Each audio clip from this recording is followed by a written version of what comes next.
You want proof AI can write movies and nothing will be lost from your average summer blockbuster? The proof is here. I I believe I just saw the first movie completely written by AI. I mean, at no point are you going to be surprised by a single development in this movie. In fact, there's a plot point in this movie that seems to be pretty major that goes nowhere, as though the AI algorithm that wrote this movie forgot that it had even put this plot point in. This movie does not feel like a work of human beings. It feels like some executive plugged in a bunch of tropes into an AI that they thought would make the perfect money making machine, and the AI just spat out the most basic, bare bones script where every character sounds the same, where there is not one surprising plot twist, where everything is by the numbers, right down to the plot, if you can even call it that, just being told through our heroes finding ancient cave carvings that even tell them how the movie's gonna end. So watching the movie end is just an exercise in watching what you were already told was going to happen. And yeah, there is not one genuine moment in this movie. This is not a movie that uh, has anything that I would call real dramatic or artistic merit, or anything that could be considered an actual plot. However, and I'm ashamed to say it, I did enjoy it. It is, I mean, you may ask, why did I enjoy it? Why did I go to see this movie? Well, for one, it's a Godzilla movie, and anyone who knows me knows that I've been a Godzilla fan for years before it was cool. Um, but um, but it is the best, in my opinion, of the monster versus monster movies Warner Brothers has made so far. And I just wanted to see what the 3D looked like. That's kind of shallow, I know, but the fact is that I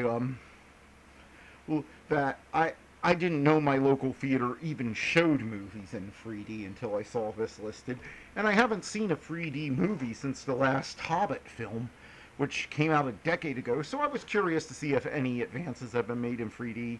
No, there really haven't. But I will say this, the 3D is very well used in this movie. Like, there were points where I felt like my chair in the cinema was moving. Not me.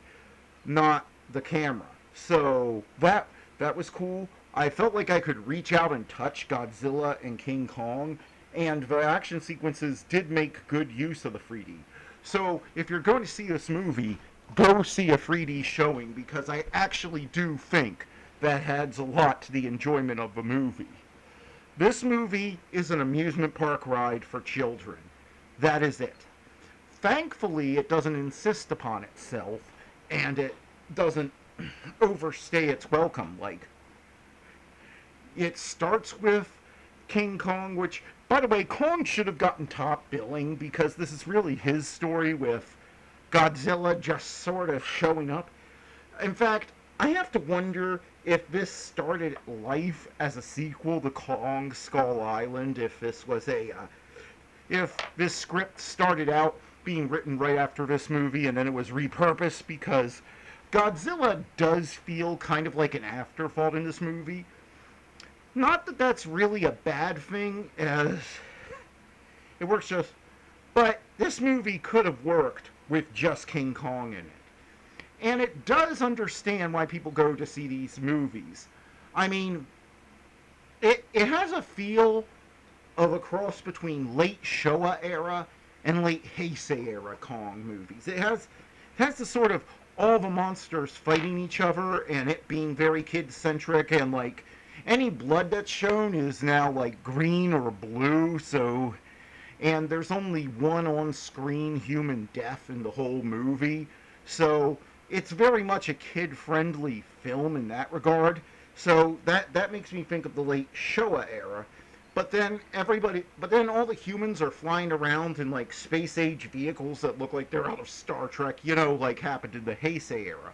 So, despite what I said at the beginning, I ended up enjoying this movie. Did I enjoy it as much as Ghostbusters Frozen Empire? No, because Ghostbusters Frozen Empire had the enjoyable family adventure thing, plus it had real heart, and it had a story for its characters, and it felt like it was written by human beings. This is 100% by the numbers.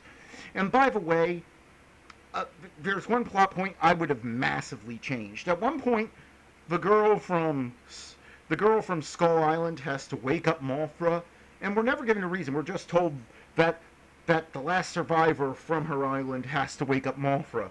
But all she does is go wake up and touch Mothra's cocoon or whatever it is, and that wakes Mothra up.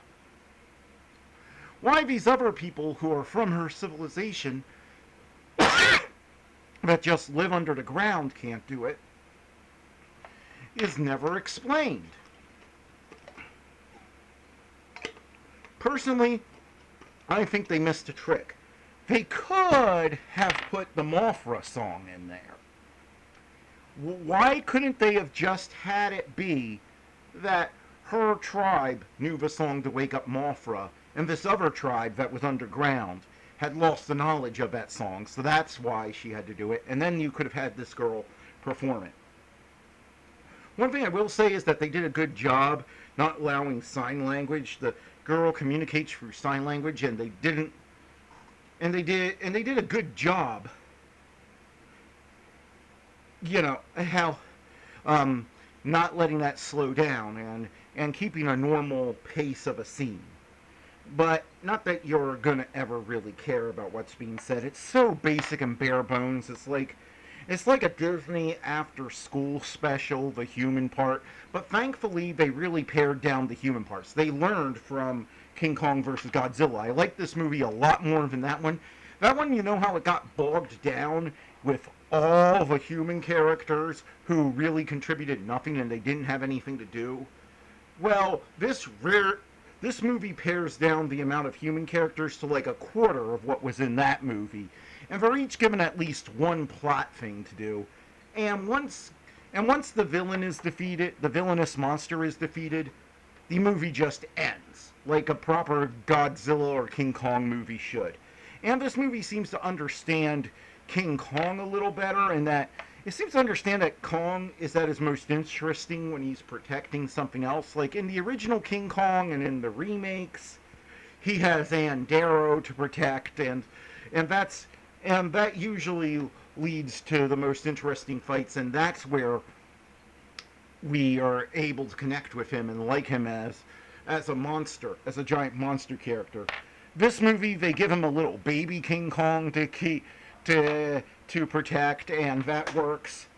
But again, this feels written by AI in that at one point he comes across the villain of this piece, which is another giant ape, has a whole civilization of giant apes, and they're digging. He comes across them, and they're being worked as slaves, digging this giant hole. And I was like, oh no, what's he trying to uncover in that hole that's a threat to the world? Turns out nothing. They're just digging for no reason. No reason is ever given for why all these giant apes are digging a giant hole. No reason. It's just there to show he's a bad guy because I guess the AI that wrote that was fed, Indiana Jones and the Temple of Doom as one of the movies that it was fed in to make its formula for the perfect blockbuster, and it showed that Indiana Jones freed a bunch of slaves who were digging a pit, so King Kong should free a bunch of giant apes who are digging a pit? I guess. I don't know. It makes no sense. But other than that, this is a great showcase of 3D, and the fight scenes were very imaginative, and I did end up enjoying myself. Is this a good movie? No. On an overall score for this movie, I would give it a 3. For the if I'm rating it as fun entertainment just to see with some kids, it's a 7. It's not the best you will see, but it's not the worst, and it's definitely a fun showcase of 3D. This is an amusement park ride. This is not a real film. But if you want to see a Godzilla King Kong amusement ride with minimal humans to deal with, and you want to see a great showcase of like 3D special effects that look very impressive and make you feel like you're in this world with them, well then go see this movie. But know what you're getting into, which is this is an amusement park ride, and this is a fun summer thing, but don't expect it to make any lasting impact. This isn't Godzilla minus one. And there's nothing wrong with that. I mean, I just wish that they be I just wish that they be a little they be a little more creative with this. Oh, and I almost forgot to mention they fixed Mothra in this.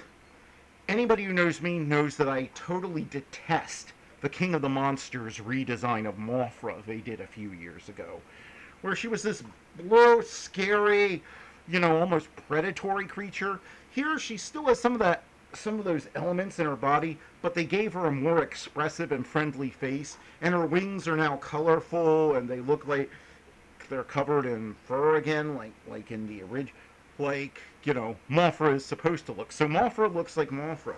So overall, I would say yes. If you want a big dumb monster movie that's sort of in the style of what Toho did in the Showa and Heisei era, this is it. If you want something more, you're not going to find it. But this is definitely the best one Warner Brothers has done so far, and on those grounds, it earns its place. Just go into it like you would go, like if you were in, like, go into it with the expectations that you have going on to like one of those 3D rides at an amusement park. Go into it with those expectations, and you won't be disappointed.